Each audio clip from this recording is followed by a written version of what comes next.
Hey everyone, it's Strange Michael. I hope you're doing well today. I messed up the word doing. Who cares? Anyway, so I've been watching and reviewing the Sleepaway Camp films this week. I just finished my review for Return to Sleepaway Camp right before this video, and I thought I'd go ahead and do my video. But I wanted to start off with a little caveat to my video. Because I messed up in some of the earlier parts of the reviews before I got to part 3, I thought that this disc that came in that set I just showed you would be actually Sleepaway Camp 4. It's really just production footage where they had like 8 minutes of footage they actually shot, and they included all of the different takes and stuff for like 30 minutes into this little disc here. There is no Sleepaway Camp 4. I made a video about that. However, part 4 actually ended up being the 2008 kind of soft reboot, ignoring the sequels, going directly to the original sequel, Return to Sleepaway Camp. So, it kind of jumps some. I used to say that there were 5 movies. There's really only 4, if I'm being honest with you. So I just am not going to include Part 4 at all, aside from what is technically the official Part 4, which is Return to Sleepaway Camp. Just wanted to let you know that as a beginning to this video. But let's go ahead and start off. Sleepaway Camp is a fantastic movie, horror, slasher series. I really enjoy it. I've loved it since I had my back injury in 2018 I keep referring to, when I sat down and watched the first 3 films, and I just saw Return to Sleepaway Camp for the first time ever. Now, these are fun. These are typically very creative. They have some really good endings sometimes. They typically know what they are as horror comedies, except for the original, which is more of like just a straightforward, serious movie, like a murder mystery at a campsite. And it's great as a movie. I really enjoy it a lot. A lot of people know the ending of that film and think it's like one of the most iconic horror film endings of all time, and they're right. It's one of the best twists ever in movies, in my opinion. Any movie, horror, thriller, any subgenre. I don't care what genre we're talking about. It's an incredible ending. I really think it is. It's a great film from 1983. And again, these movies started coming out from 1983. And they just typically top one another, almost consistently, which is surprising. You wouldn't really expect that. This is a series, like many film series, that shouldn't be a series to begin with. You should have had just the original film and no other ones. But the other ones that we got typically have something going for them that make them worthwhile, in my opinion. Some better than others, but we'll get to that in a little bit.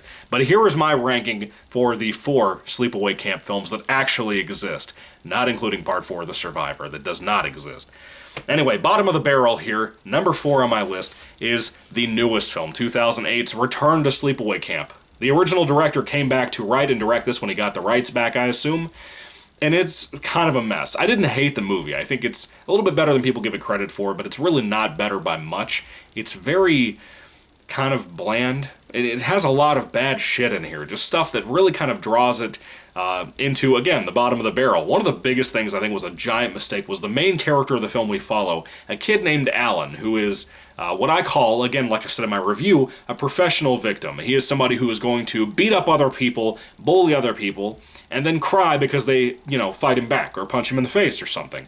And I can't stand shit like that in real life, and that just kind of drug this film more and more into the dirt. But you did have some other cameos in here that I loved from certain people like Isaac Hayes, Joey Diaz, Jonathan Tiersten from the original film came back for this. There are so many good things about this movie, and yet, with the execution, with the kind of budget, it really kind of falls apart in a lot of ways. It has some cool kills, aside from ignoring Part 2 and Part 3, kind of. But it has some cool things in it. It's not a complete loss, as I said in my review, but it's definitely not anywhere close to the top 3 of this 4-part series. So that is my ranking on Return to Sleepaway Camp.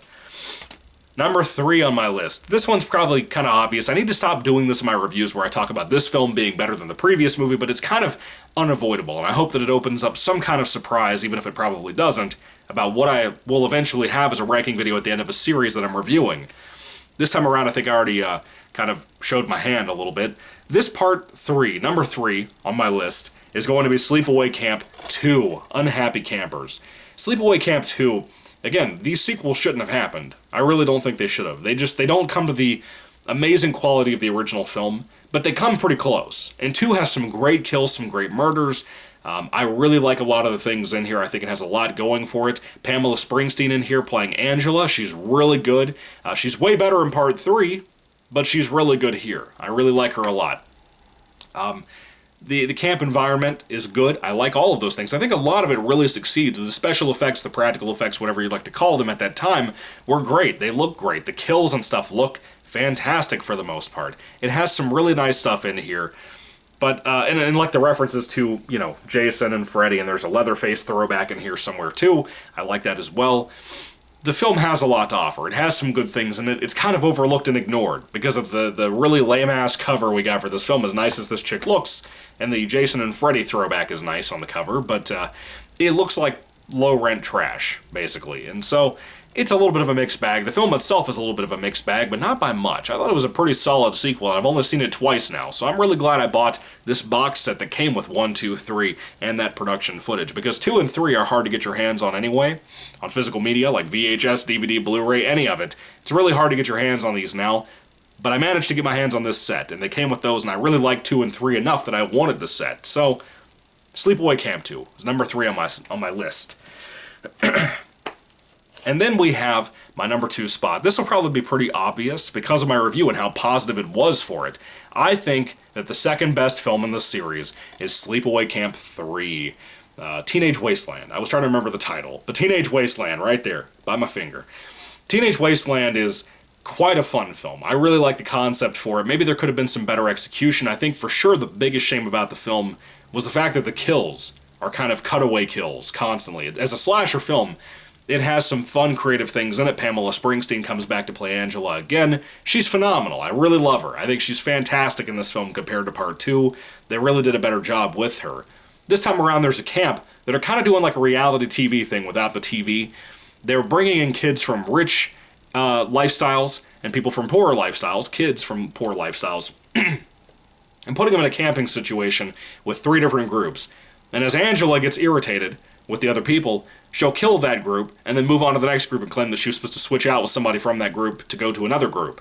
And I think that's hilarious. Just the whole setup for it is very comedy-focused. The film, to me, is so much more clever than Part 2.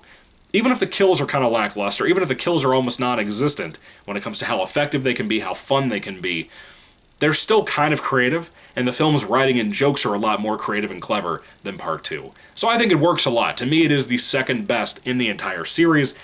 It's a huge recommendation. I really like a lot of the characters in here. There's a lot of beautiful girls in here. Of course, Part 2 and Part 3 are very much more about exploitation, a lot of nudity, a lot of gore, and that kind of thing, even though the gore is lacking here. But, you know, a lot of the girls in here are beautiful. A lot of the acting is better in here than I think Part 2 and Part 1 had. But the characters like Snowball, I really like him. There's another character in here named Tony, I believe. He's really cool. I like a lot of people in here. I think they really brought some good, solid performances. Some of the best of the entire series at this point after 4 movies. But, with that being said, Teenage Wasteland's easily Part 2 in my ranking because I think it's really, really solid. Really fun. If you haven't seen it, you're missing out. I really believe that. You shouldn't ignore Part 2 and go straight to Part 3. If you're just watching what I think are the highlights of the series, don't skip Part 2. Don't skip Part 2. It's a good one. You might like it more than Part 3. Some people do that.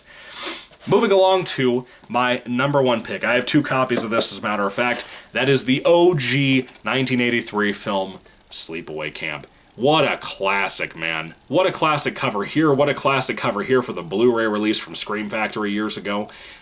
This is incredible. This is such a freaking good movie. And again, it's mainly one of those surprising things that, unlike the 2008 Return to Sleepaway Camp, I went into this movie knowing the ending of it because of Bravo's 100 Scariest Movie Moments, on the Bravo channel years ago, like 15 years ago when I was a kid. I had the ending of this movie spoiled for me by that special on TV. And I still wanted to watch it when I had my back injury in 2018. I watched all 3 films back to back because of how good this movie was. It's not just charming. It's the 1980s charm. It's the writing of the jokes and the humor. It's Ricky with Jonathan Tiersten playing him here. There's so much positive to talk about. There's so many positive things to say about this movie. For the most part, it is so enjoyably fun, and it knows exactly what it is. It's a murder mystery set at a camp that's kind of like Friday the 13th 3 years prior to its release, but better. I like this way more than Friday the 13th, and I will say that over and over again, at least as first movie compared to first movie. Friday the 13th as a series I think is better than this, but that's just my opinion. I like Jason more than I like Angela, but as the OG original movie, I gotta tell you, I think that this movie, first movie here, first movie Friday the 13th, Sleepaway Camp kicks its ass. I just think it does. I think the gore is better. I think that The effects, the acting, all of that stuff are way better. I think the characters are better. Ricky and Angela I root for way more than I root for, like, Kevin Bacon, who I love Kevin Bacon, but he's known to me as Kevin Bacon in that movie. I don't know his name in Friday the 13th. With that being said, though, that is my personal ranking on the Sleepaway Camp series of movies. What a great series. I had forgotten how good all of these films were. I've usually watched Sleepaway Camp at least every other year. I'm trying to get more into like a yearly type of thing since 2018 to watch it, but it kind of fell off. But 2 and 3 I haven't seen since 2018, and I gotta tell you, they were really solid. They were even better than I remember them being. With that being said, though, what are your rankings on the Sleepaway Camp movie series? Please put it down in the comment section down below. I would love to hear your thoughts on my review and my rankings, and I'd love to hear your rankings, like I said. Anyway, what do you think is the worst? What do you think is the best? Let me know all that out of these 4 films. Have you seen all of them? Have you seen the production footage for Part 4? God, that's bad. Oh, it's like somebody else put in the comments yesterday, I think. I think it was yesterday or this morning or something. Somebody put in a comment on my video about Sleepaway Camp 4 does not exist, saying that it was the closest thing that ever felt to a fever dream. I 1000% agree. That's what I meant. Not exist, agree. I 1000% agree with you about that. You're right. Anyway, have you seen Sleepaway Camp as a series? What did you think? Let me know down below. Thank you guys. God bless you all, and goodbye.